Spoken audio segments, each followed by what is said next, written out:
to Library Children's Room, and this is my wonderful friend Gulliver, who won't be staying with us for the rest of this little video, but I figured I would just let him say hi to everybody. So, hi from Gulliver. All right, Gulliver. So, hi everybody. Since I can't be there in person with my Smart Club friends to do a fun art project, I thought that I would share one with you today through the magic of video.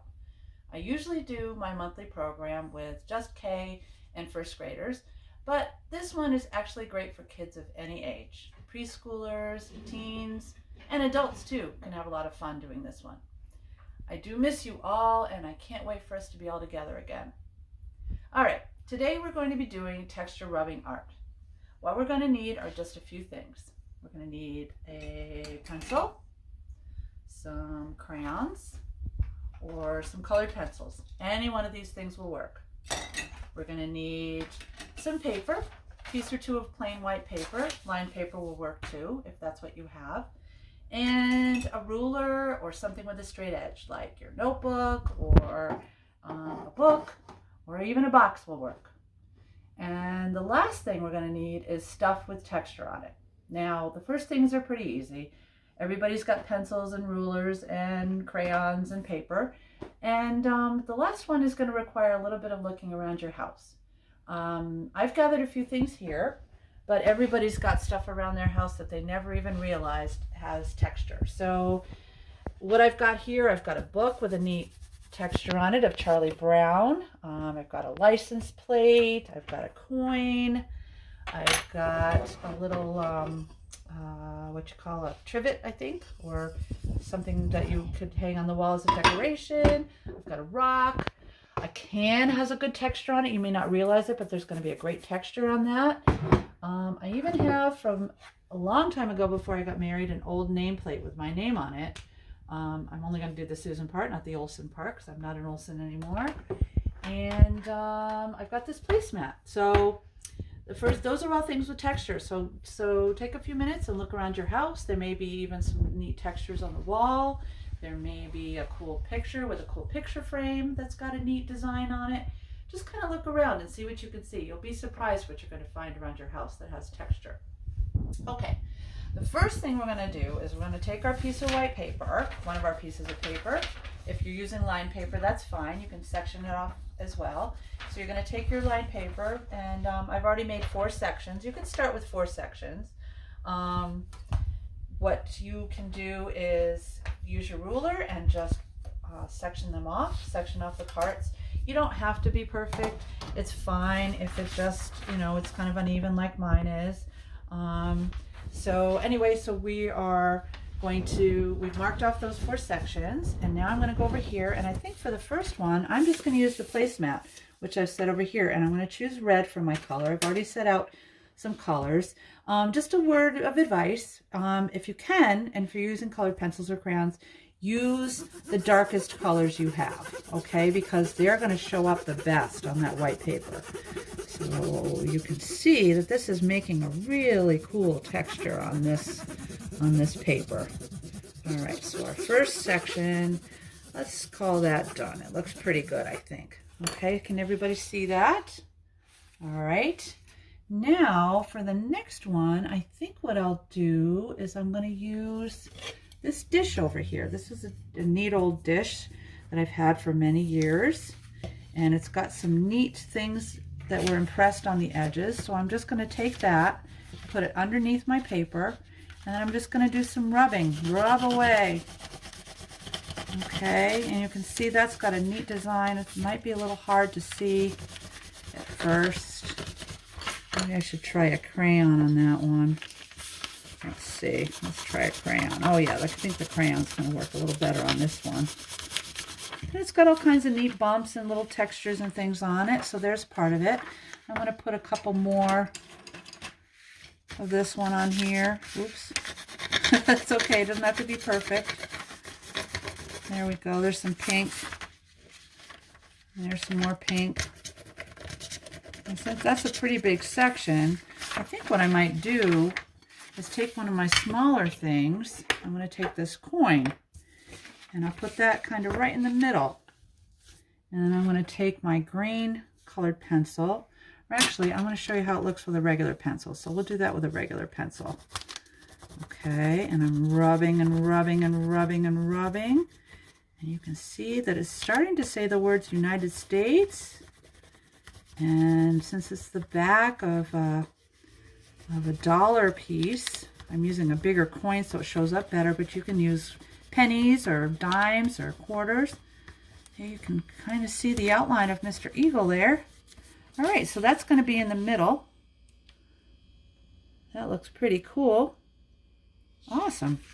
All right, thank you for my filmmaker friend here that's helping me do this video. All right, so what shall we choose for the next one? Okay, I think what I want to do is grab this old license plate, and I'm going to put that here, and I'm going to do the number 89 from that license plate. So I'm going to just choose half of it, and let's see, why don't I use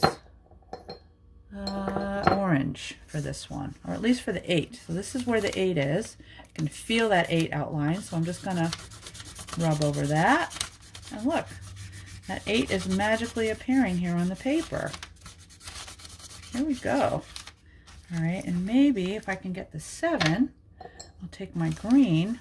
I'm not sure this will work, but let's try it. All right, and there is, let's see, all right, it's starting to come out.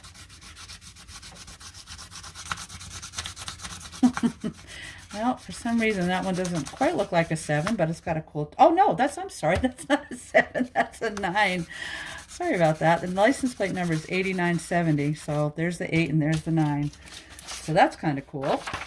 And I think for the last one, I've got this really cool old book. And you probably have some books at home, maybe some of your hardcover books that maybe your parents have bought you over the years, that when you take the dust jacket off, they've got a nice embossing on the cover. So those would be good to use. And this has got Charlie Brown on it. So I am going to go and I'm going to take blue. Where's my blue? There's blue. All right, and I've got Charlie Brown. And I am just going to rub away. And we're going to make Charlie Brown magically appear here on this paper. Look at that. I don't know if you can see him. You should be able to see him starting now. Cool. Look at that. All right. So now we have Charlie Brown. Okay. So you can play around with this a little bit more, make it look a little more perfect if you want. But for the purposes of this video, I'm going to call this done for right now. All right. So we have our different sections.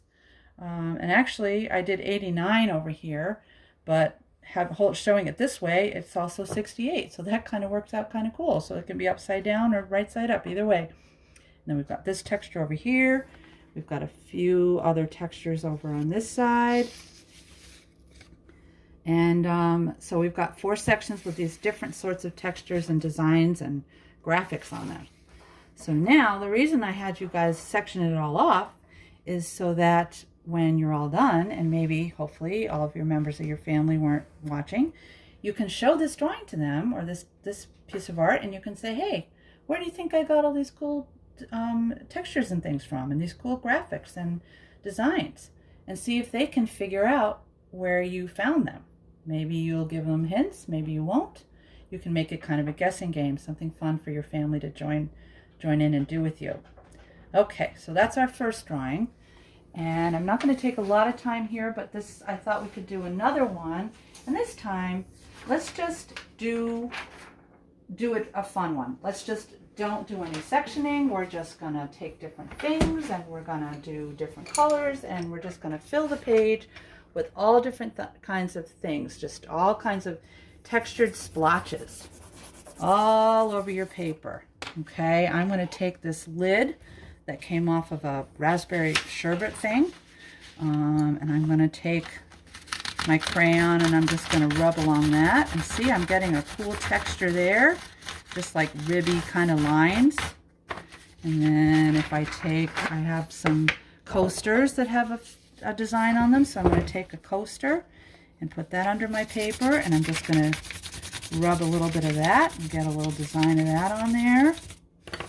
And let's see, I've got a rock that I picked up outside. Now that's not going to be any discernible texture probably, but we're still going to do it. It gives it kind of a rough sort of a texture. I was going to get a piece of wood from outside, but I forgot. So that's one other thing I wanted to mention is this doesn't have to be just stuff you find inside. It can be stuff that you find outside too. So let's see, I'm going to take this little trivet. I'm going to do the same thing with him. Let's see, let's use a little more green. Let's use a dark green. And look, there's a neat design on that that's all raised up and bumpy, so we're just going to rub over that. And don't forget, you kind of want to use sort of a hard pressure. I should have mentioned that before. You don't want to be gentle. You got to kind of rub kind of hard on your paper. Okay. And let's see, maybe we'll just do one more. Let's do, what else do I have? Oh, the can that I mentioned before. Let's do the can. So I've got, let's see, I'm going to use some of this hot pink. So I just kind of hold your can as steady as you can. You may want to have a grown-up hold it for you. And then just rub, rub, rub. And look at that. That's a really cool texture. Who knew? I mean, we all knew that cans had like ribbing in them, but that's really cool. All right, so there's that. And again, if you find anything else in your house that's got any sort of a design, you can stop and start. Maybe you'll go to sleep tonight, and then tomorrow you'll say, oh, I should have put this in my rubbing drawing. You can just take it and add it right in. All right, so there's a little bit of this edge of this, and there we go. All right, so I think we're going to call that one done. It's got all kinds of great textures and designs and loveliness in it. And so guess what? You can just be... Okay, now that you're done, you can take your masterpiece. You can hang it up on the fridge for everybody to enjoy. I know I'm enjoying mine right now. So until next time, everybody be happy, and remember, there's art in everything that you see. Have a good weekend, everybody.